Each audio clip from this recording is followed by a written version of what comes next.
नमस्कार दोस्तों, इस वीडियो में बात करेंगे संग्राम सिंह प्रथम यानी कि महाराणा सांगा के बारे में। यदि आप इस वीडियो को अंत तक देखते हैं तो दोस्तों आपका कोई भी प्रश्न महाराणा सांगा से संबंधित गलत नहीं होगा। तो चलिए शुरू करते हैं। महाराणा सांगा का जन्म 12 अप्रैल 1482 को हुआ था। कब हुआ था? 12 अप्रैल 1482 को महाराणा सांगा का जन्म हुआ था। इनके पिता का नाम महाराणा रायमल था और माता का नाम रतन कुंवर था। पिता महाराणा रायमल और माता का नाम रतन कुंवर था। महाराणा सांगा के जो पुत्र थे रतन सिंह द्वितीय, विक्रमादित्य, उदय सिंह और भोजराज। कर्मावती जो इनकी पत्नी थी, इनके दो पुत्र थे, विक्रमादित्य और उदय सिंह, और धनबाई का जो एक पुत्र था रतन सिंह द्वितीय, और इनके पुत्र भोजराज की पत्नी मीरा थी। और इनका जो राज्याभिषेक है महाराणा सांगा का वो 24 मई 1509 को हुआ था। कब हुआ था? 24 मई 1509 को इनका राज्याभिषेक हुआ। और इनका जो शासनकाल है 1509 से लेकर 1528 तक रहा था। इनकी जो मृत्यु है दोस्तों महाराणा सांगा की वो 30 जनवरी 1528 को होती है, क्योंकि महाराणा सांगा के जो सहयोगियों के द्वारा ही इनको जहर दे दिया गया था। मृत्यु इनकी उत्तर प्रदेश में होती है, परंतु इनका जो दाह संस्कार है वो मांडलगढ़ भीलवाड़ा में किया गया और इसी स्थान पर इनकी 8 खंभों की छतरी भी बनी हुई है। इनका जो उपनाम है हिंदूपत के नाम से भी इन्हें जाना जाता था, क्योंकि 16वीं शताब्दी में महाराणा सांगा एकमात्र अंतिम हिंदू राजा थे जिनके नेतृत्व में सभी राजपूत जातियों ने विदेशियों को भारत से निकालने के लिए महाराणा सांगा का नेतृत्व किया था। इसलिए इसे हिंदूपत के नाम से जाना जाता था। अज्ञातवास दोस्तों 1504 ईस्वी से लेकर 1508 तक महाराणा सांगा ग्रह क्लेश के कारण अज्ञातवास में रहते हैं। और दोस्तों महाराणा सांगा जी एक अच्छे सैनिक थे। युद्ध में एक हाथ और एक पैर भी गंवा दिया और शरीर पर इनके 80 घाव थे, परंतु फिर भी यह एक सैनिक की तरह युद्ध करते रहे अपने अंतिम समय तक। अब आगे देखते हैं दोस्तों महाराणा सांगा के जो समकालीन शासक थे वो कौन कौन से थे। तो इनका शासन दोस्तों अपने अभी पढ़ा है 1509 से लेकर 1528 तक रहा। इस समय जो दिल्ली के शासक सिकंदर लोदी थे 1482 से लेकर 1517 तक, और इनके बाद इब्राहिम लोदी थे नवंबर 1517 से 1526 तक। और मालवा के जो शासक थे नसीरुद्दीन थे, जिन्हें नसीर शाह भी कहा जाता है। ये दिसंबर 1511 में इनकी मृत्यु हो जाती है। और महमूद खिलजी द्वितीय 1511 से लेकर 1531 तक मालवा के शासक रहते हैं। और इनके शासनकाल में जो गुजरात के शासक थे वो महमूद बगेड़ा थे। नवंबर 1511 में इनकी भी मृत्यु हो जाती है। और मुजफ्फर शाह द्वितीय 1511 से लेकर 1526 तक गुजरात के शासक रहते हैं। उपरोक्त तीनों ही स्थानों के शासक मेवाड़ की सुरक्षा के लिए खतरा थे दोस्तों। जो दिल्ली और मालवा और गुजरात के शासक थे ये मेवाड़ के लिए खतरा थे। राणा सांगा ने इनसे सुरक्षा के लिए राजपूताना के अन्य राज्यों के साथ अपने जो संबंध है वो कायम किए और अपना जो सहयोगी बनाना सभी को प्रारंभ कर दिया था। सांगा ने सिरोही, वागड़ एवं ईडर के शासकों को अपना मित्र बनाकर अपनी जो स्थिति थी वो और मजबूत कर ली थी। सांगा ने अपने हितैषी करमचंद पंवार को रावत की पदवी तथा अजमेर, परबतसर, मांडल, फोलिया, बनेड़ा आदि परगने जगीर में देकर अपना एक शक्तिशाली सामंत बना लिया था। अब आगे है दोस्तों महाराणा जो सांगा है इनके द्वारा जो लड़े गए युद्ध है। सबसे पहले इनके द्वारा खतौली का युद्ध लड़ा गया 1517 ईस्वी में, जो इब्राहिम लोदी और महाराणा सांगा के मध्य हुआ। परिणाम इसमें महाराणा सांगा की विजय हुई। दोस्तों ये अपने एक सारणी के माध्यम से समझ रहे हैं। इसके बाद इन युद्धों के संबंधित अपने जो भी महत्वपूर्ण है उसे भी जानेंगे। अगला युद्ध है बांडी का युद्ध, जो 1518 ईस्वी में हुआ। यह भी इब्राहिम लोदी और राणा सांगा के मध्य हुआ और इसमें भी महाराणा सांगा विजय रहते हैं। अगला युद्ध है जो 1519 में हुआ, गागरोन का युद्ध है।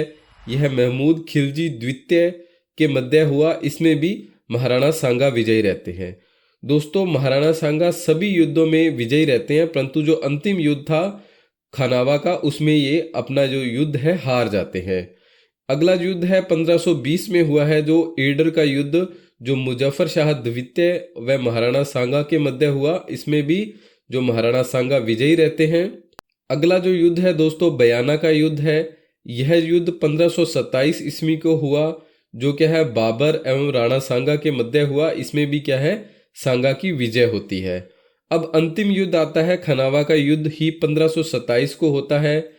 यह भी बाबर एवं राणा सांगा के मध्य हुआ, जिसमें क्या है महाराणा सांगा की हार हो जाती है। अब अपने विस्तार से बात करते हैं इन युद्धों के बारे में। तो खतौली का युद्ध है दोस्तों, यह राणा सांगा के समय दिल्ली के सल्तनत पर सिकंदर लोदी का शासन था। इनकी मृत्यु के बाद नवंबर 1517 में इब्राहिम लोदी दिल्ली का सुल्तान बना। उन्होंने साम्राज्यवादी नीति के तहत मेवाड़ पर चढ़ाई की। तब इब्राहिम लोदी व राणा सांगा के मध्य 1517 में खतौली का युद्ध हुआ। खतौली वर्तमान में कोटा जिले में स्थित है, जिसमें राणा सांगा की विजय हुई। सुल्तान के एक पुत्र को राजपूतों ने बंदी बना लिया था, जिसे बाद में दंड स्वरूप कुछ धन देकर मुक्त करवाना पड़ा इब्राहिम लोदी को। इस युद्ध में राणा सांगा का बायां हाथ कट गया और तीर लगने से एक पैर से भी राणा सांगा क्या है लंगड़े हो गए थे। अब बात करते हैं अगले युद्ध की, बांडी के युद्ध की। तो दोस्तों, अगर आपको हमारी यह वीडियो अच्छी लगी हो तो प्लीज़ लाइक शेयर जरूर करें। और हाँ, साथ ही अगर आपको हमारे यह PDF नोट्स चाहिए तो आप हमें व्हाट्सअप कर सकते हैं 8619845353 पर। बांडी का युद्ध दोस्तों, इब्राहिम लोदी ने खतौली युद्ध की हार के बाद बदला लेने के लिए 1518 ईस्वी में मियाँ हुसैन फार्मूली व मियाँ माखन के नेतृत्व में सेना दोबारा भेजी। राणा सांगा ने बांडी धौलपुर के निकट इस सेना को हरा दिया और समय बाबर ने अपनी पुस्तक में बाबरनामा, जो बाबर के द्वारा पुस्तक लिखी गई थी, उसमें इस युद्ध को राजपूतों की विजय बताया है। जो इब्राहिम लोदी और राणा सांगा के मध्य बांडी का युद्ध हुआ था, उसे क्या है बाबरनामा में राजपूतों की विजय बताया गया है। इस युद्ध के बाद राणा सांगा उत्तर भारत का सबसे शक्तिशाली शासक बन गया था। अब अगला युद्ध है अपना गागरोन का युद्ध। यह 1519 में हुआ। राणा सांगा के समय मालवा का शासक नसीरुद्दीन था। दिसंबर 1511 ईस्वी में उनकी मृत्यु हो गई और इनके बाद इनके पुत्र महमूद खिलजी द्वितीय को मालवा का शासक बनाया गया। उसको शासक बनाने में मदीन राय, जो चंदेल के शासक थे, इन्होंने मदद की थी। मदीन राय को मालवा से निष्कासित कर दिए जाने के बाद उसने राणा सांगा से मदद मांगी। सांगा ने मदीन राय को गागरोन की जागीर देकर वहां का शासक बना दिया। महमूद खिलजी ने मदीन राय को दंड देने के लिए गागरोन दुर्ग पर चढ़ाई कर दी।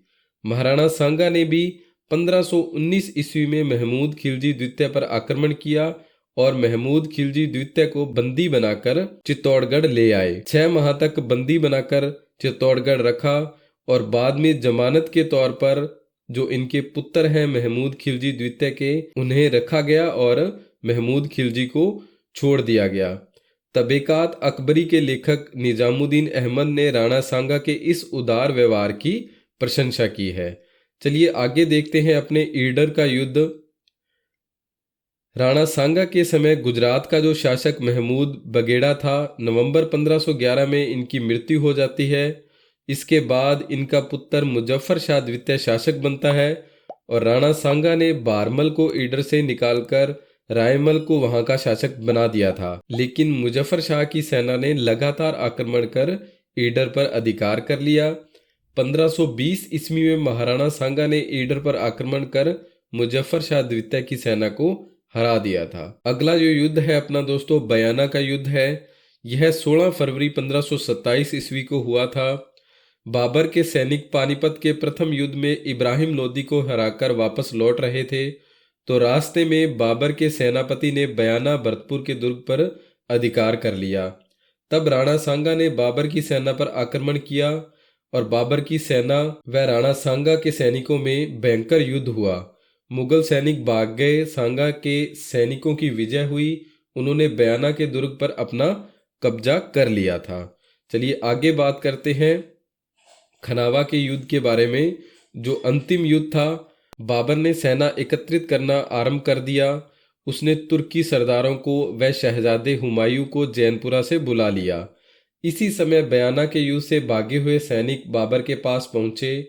बाबर ने सैनिकों को एकत्रित किया और सांगा को सजा देने का निर्णय लिया।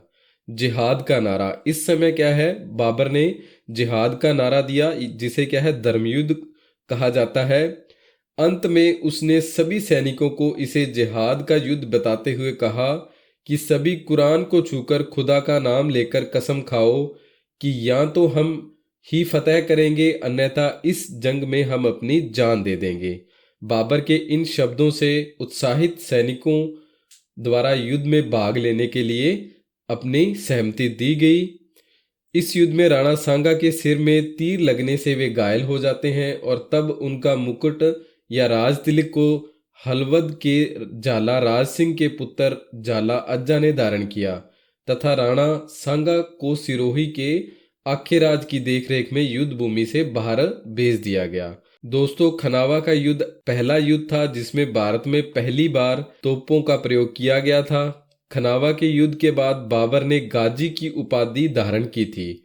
गाजी दोस्तों, जिसका अर्थ होता है काफिरों का वध करने वाला, यह उपाधि बाबर ने धारण की थी। राणा सांगा के सहयोगियों ने राणा सांगा को विष दे दिया, जिससे 30 जनवरी 1528 को कल्पी, जो वर्तमान में उत्तर प्रदेश में है, वहां पर राणा सांगा की मृत्यु हो जाती है। दोस्तों, अगर आपको हमारी यह वीडियो अच्छी लगी हो तो प्लीज़ लाइक, शेयर और कमेंट जरूर करें और चैनल को अभी तक सब्सक्राइब नहीं किया था तो सब्सक्राइब भी जरूर करें। और साथ ही अगर आपको हमारे यह नोट्स चाहिए तो आप व्हाट्सअप कर सकते हैं 8619845353 पर। आपको आपके व्हाट्सएप पर यह सभी नोट्स भेजे जाएंगे। आप सभी का बहुत बहुत धन्यवाद। जय हिंद, जय भारत।